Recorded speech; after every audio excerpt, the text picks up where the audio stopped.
మీరు పదే పదే విమర్శించాల్సిన అవసరం ఉండదు, మీకు అవకాశం కూడా లేదేమంటారు? సార్ ఆయన తాడేపల్లిలో ఇల్లు కట్టుకుంటే తాడేపల్లిలోనే ఇక్కడే ఉంటున్నానని చెప్తారు. వైజాగ్ లో ఇల్లు కట్టుకుంటే ఇక్కడనే 3 రాజధానులు కాబట్టి 3 చోట్ల నుంచి కూడా ఇక్కడ పులివెందుల, ఇటేమో తాడేపల్లి, అటు వైజాగ్ లో 3 చోట్ల నుంచి నేను పరిపాలన చేయబోతున్నానని ఆయనే చెప్తారు. తర్వాత వీకెండ్ పొలిటీషియన్ అని మా నేతలకి పేరు పెట్టి మా అధినేత పవన్ కళ్యాణ్ గారి వృత్తే సినిమాలండి. సినిమాలంటే తండ్రి ఇచ్చినటువంటి అక్రమాస్తులు అవి ఏమీ ఆయనకి లేవు కాబట్టి కష్టపడి పార్టీని ఈ స్థాయి వరకు తీసుకొచ్చి వచ్చారు కాబట్టి ఆయన సినిమాలు చేసే పార్టీ నడిపించడం గాని, ప్రజలకి ఏమైనా సాయం చేయడం గాని కష్టార్జితం నుంచి జరుగుతూ ఉంటది. జగన్మోహన్ రెడ్డి గారి లాగా లోటస్ పండ్లు, ఇలహంక ప్యాలెస్లు, తాడేపల్లి ప్యాలెస్ లో తండ్రి దగ్గర నుంచి వచ్చినవో లేకపోతే అక్రమస్తుల ద్వారా సంపాదించుకున్నవో లేవండి. అంటే ఒక్కొక్క ఏరియాలో ఒక్కొక్క ఇల్లు, ఒక్కొక్క బంగ్లాలు కట్టుకోవడానికి ఈ అన్నిటికి. జగన్మోహన్ రెడ్డి గారికి అయితే మొత్తం రాష్ట్రంలోనే కాదు దేశవ్యాప్తంగా ఆస్తులు ఉన్నాయి కాబట్టి ఆయన ఎక్కడున్నా పర్వాలేదు. ఎందుకంటే ఆయన వాళ్ళంటే ఇన్నెన్నో మాట్లాడతారు. జగన్మోహన్ రెడ్డి గారు వైఎస్ఆర్సీపీ బ్యాచ్ చూసుకుంటే మా అధినేత పవన్ కళ్యాణ్ గారిని సినిమా షూటింగ్ లో ఎక్కువ ఉంటున్నారు. ఇక్కడ పొలిటీషియన్ అయిన తర్వాత ఇక్కడ ఉండట్లేదు. ఇద్దరు కూడా హైదరాబాద్ లోనే ఉంటున్నారు. ఇటు చంద్రబాబు నాయుడు గారిని కానీ, లోకేష్ గారిని కానీ, మా అధినేత పవన్ కళ్యాణ్ గారిని అయితే మరీ దారుణం. అనేక మార్లు అటు ఇటు ఇంకా ఫ్లైట్ ఖర్చులకి అయిపోతున్నాయని లెక్కలేసినటువంటి పరిస్థితి. ఆ ఫ్లైట్ ఖర్చులు కూడా ఆయన గవర్నమెంట్ సొమ్మునో లేకపోతే అక్రమంగా వచ్చే సొమ్మునో వాడుకోరండి. ఆయన కూడా స్వయంగా ఆయన కష్టార్జితం నుండి ఖర్చు పెట్టుకుని జరుగుతారు. అంటే ఇక్కడ ప్రజలకి ఎప్పుడు అందుబాటులో ఉంటూనే ఒక పిఠాపురం కాన్స్టిట్యున్సీ నుంచి అంతా వర్క్ ఫుల్ ఫ్లెడ్జ్డ్ గా చేస్తుంది. ఏపీ ఉప ముఖ్యమంత్రిగా ఆయన విధులు కానీ ఆయన నిర్వహిస్తున్నటువంటి శాఖలకి న్యాయం చేస్తూనే ఆయన తన సొంత వృత్తిని కొనసాగిస్తున్నటువంటి ఫస్ట్ ఆఫ్ ఆల్ పరిస్థితి. మీకు ఇంకా కంగ్రాట్స్ జగన్మోహన్ రెడ్డి చెప్పాలి. గారు మీ పిఠాపురం రైల్వే స్టేషన్ అభివృద్ధికి ఆయన ఏదో 38 కోట్ల వరకు దగ్గర ఏదో తీసుకొచ్చారని తెలుస్తుంది. జరుగుతున్నాయి పనులు అక్కడ నియోజకవర్గంలో. మీ నియోజకవర్గం అదే కాబట్టి అడుగుతున్నాను మిమ్మల్ని. మీరు లక్ష్మీనగర్ గారు ఒకసారి వచ్చి చూస్తే తెలుసండి. పిఠాపురం నియోజకవర్గ ప్రజలు పాలాభిషేకం చేస్తున్నటువంటి పరిస్థితి అండి. అంటే ఇక్కడ ఒక ఆధ్యాత్మిక కేంద్రంగా రూపుదిద్దడం కోసం కానీ, పిఠాపురం నియోజకవర్గాన్ని మోడల్ నియోజకవర్గంగా రూపుదిద్దడానికి కానీ ఇవాళ రైల్వే శాఖ మంత్రి వర్యులు, కేంద్ర మంత్రి వర్యులు కూడా ఇక్కడ నిధులు కేటాయించారు. దాని గురించి కూడా శరవేగంగా పనులు జరగడం కూడా ప్రారంభమయ్యాయి సార్. అవన్నీ కూడా శరవేగంగా జరుగుతున్నటువంటి పరిస్థితి. శుద్ధ కాలువ దగ్గర నుంచి, శుద్ధ కాలువ బ్రిడ్జ్ దగ్గర నుంచి అనేక పనులు పిఠాపురం నియోజకవర్గంలో అభివృద్ధికి అంటే కొన్ని గ్రామాలకి ఇప్పటికీ కూడా రోడ్డు సదుపాయం లేకపోయినప్పటికీ కూడా మారుమూల ప్రాంతాల్లో కూడా రోడ్లు వేసినటువంటి పరిస్థితిని చూసుకోవచ్చు. అలాగే పిఠాపురం నియోజకవర్గంలో ఉన్నటువంటి ప్రజల యోగక్షేమాలు తెలుసుకుంటూనే అధికారులను ఎప్పటికప్పుడు ఆదేశిస్తూ ఆయన ఒక సుపరిపాలన అందిస్తూ మోడల్ సో మీరైతే కాన్ఫిడెంట్ గా ఉన్నారు వచ్చే సార్వత్రిక ఎన్నికలకి పవన్ కళ్యాణ్ గారు అక్కడికి రాకపోయినా ఆయన చేసిన పనులు ఆయన గెలిపిస్తే అన్నంత కాన్ఫిడెంట్ గా ఉన్నారు మీరు. వాస్తవేనంటారు అది?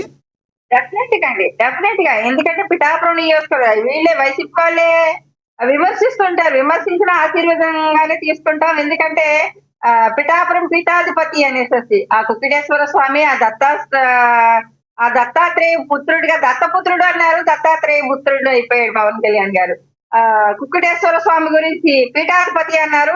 ఆయన పిఠాపురం నియోజకవర్గానికి పీఠాధిపతిగా ప్రజలే కూర్చోబెట్టినటువంటి పరిస్థితి. ఆయన శాశ్వతమైనటువంటి నేతగా అక్కడ ప్రజల గుండెల్లో మన్నలు పొందుతున్నారండి. అంటే పిఠాపురం నియోజకవర్గం ప్రతిదీ కూడా అంటే చిన్నవి ప్రతిదీ కూడా చూపిస్తూ ఉన్నారు. పిఠాపురం నియోజకవర్గంలో ఒక చిన్న చెప్పుపోయినా సరే గాని అయ్యి బాబాయ్ అక్కడ పెద్ద ఒక్కటి చెప్పండి కృష్ణవేణి గారు, ఇప్పుడు జగన్మోహన్ రెడ్డి గారు 4 నుంచి 5 రోజుల పాటు తాడేపల్లిలో ఉండి అక్కడే కార్యకలాపాలు కొనసాగిస్తున్నట్టుగా మనకు తెలుస్తుంది. ఆయన ఏదో మరుపుగా ఒకసారి ఏదన్నా ఒక 2 రోజులు మాత్రం బెంగళూరుకి వెళ్తే ఎందుకు గగ్గోలు చేస్తున్నారని చెప్పి వైసీపీ నేతలు అంటున్నారు. ఏమంటారు మీరు? సరే ఆయన ప్రెస్ మీట్లో తప్ప ఎక్కడైనా చూడండి జగన్మోహన్ రెడ్డి గారు తాడేపల్లిలో ఉన్నా, ఇలహంక ప్యాలెస్ లో ఉన్నా, ఇవాళ లోటస్ పాండ్ లో ఉన్నా సరే కానీ ప్రజలకి చేసింది ఏముందండి? ప్రెస్ మీట్లు పెట్టడం తప్ప అసెంబ్లీకి వెళ్ళి ప్రశ్నించినటువంటి పరిస్థితి లేదు. ఎప్పుడు కూడా అసెంబ్లీకి వెళ్ళి ప్రశ్నించడం కాదండి. రేపు జగన్మోహన్ రెడ్డి గారు జనాల్లోకి వెళ్ళిన తర్వాత పరిస్థితి ఎలా ఉంటుంది అంటారు మీకు తెలుసు కదా.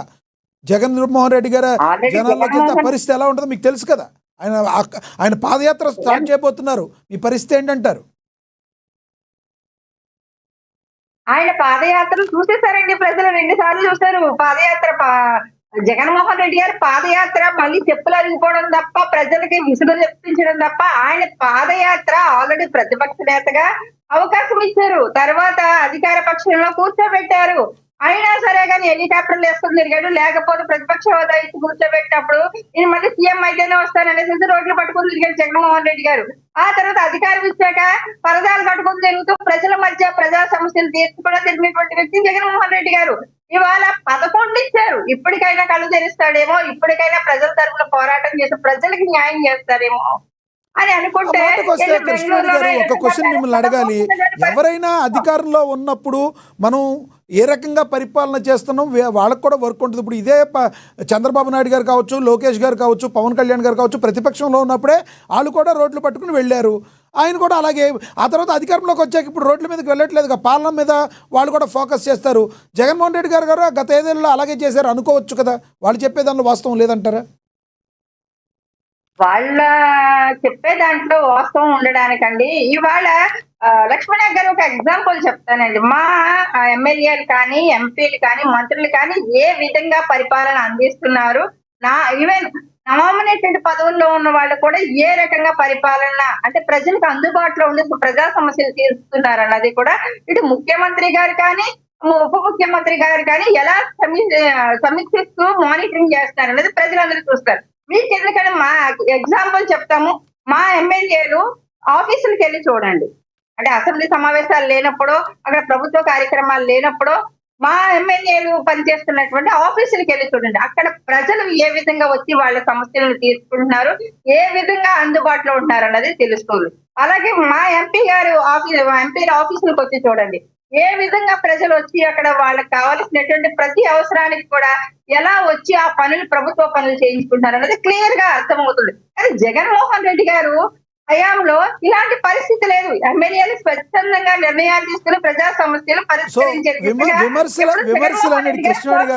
విమర్శలన్నిటికీ చెక్ పెడుతూ ఇక్కడి నుంచి ముగ్గురు కూడా, చంద్రబాబు నాయుడు గారు కావచ్చు, లోకేష్ గారు, పవన్ గారు, లేదంటే జగన్మోహన్ రెడ్డి గారు, నలుగురు కూడా హైదరాబాద్లో మరి మకాం మార్చడం ద్వారా ఇప్పుడు ఈయన ఎవరు కూడా ఒకరి మీద ఒకళ్ళు ఆరోపణలు చేసుకునే అవకాశం లేకుండా ఈ ఆరోపణలు అయితే జనాలకి ఇక ఈ ఆరోపణ నుంచి విముక్తి కలుగుద్ది అనుకోవచ్చా ఒకరి మీద ఒకరు? లక్ష్మీనాథ్ గారు నేను ఒక మాట చెప్తానండి. విమర్శలు చేసింది ఎవరండి? జగన్మోహన్ రెడ్డి గారు. వైఎస్ఆర్సీపీ పార్టీ ఎప్పుడు గౌరవ ముఖ్యమంత్రి గారు కానీ, ఉప ముఖ్యమంత్రి గారు కానీ, జగన్మోహన్ రెడ్డి గారు ఎక్కడ ఉంటున్నారన్నది ఎప్పుడు విమర్శించలే. వాళ్ళు విమర్శించినప్పుడు మాత్రమే దానికి కౌంటర్ గా సమాధానం చెప్పడం జరుగుతుంది తప్ప ఆయన ఎక్కడుంటే మాకు ఒరిగేది ఏముందండి? అసెంబ్లీకే రాడు. ఇక్కడ ఏమో పులివెందుల ప్రజలు ఏమైనా ఎమ్మెల్యేగా గెలిపించారంటే అక్కడ ప్రజా సమస్యలు తీర్చేటువంటి పని. వీళ్ళు మా ఎమ్మెల్యేని, ఎంపీని, మంత్రుల్ని క్వశ్చన్ చేస్తూ ఉంటారు. మా ఉప ముఖ్యమంత్రి గారిని, మా ముఖ్యమంత్రి గారిని టార్గెట్ చేసి మాట్లాడుతూ ఉంటారు. కానీ జగన్మోహన్ రెడ్డి గారు ఒక నియోజకవర్గ ఎమ్మెల్యేగా అక్కడ ఉన్నటువంటి సమస్యలకు కానీ, అక్కడ ఉన్నటువంటి ప్రజా సమస్యల పరిష్కారానికి కానీ ఎప్పుడైనా ప్రజలకు అందుబాటులో ఉన్నారా గెలిచిన తర్వాత?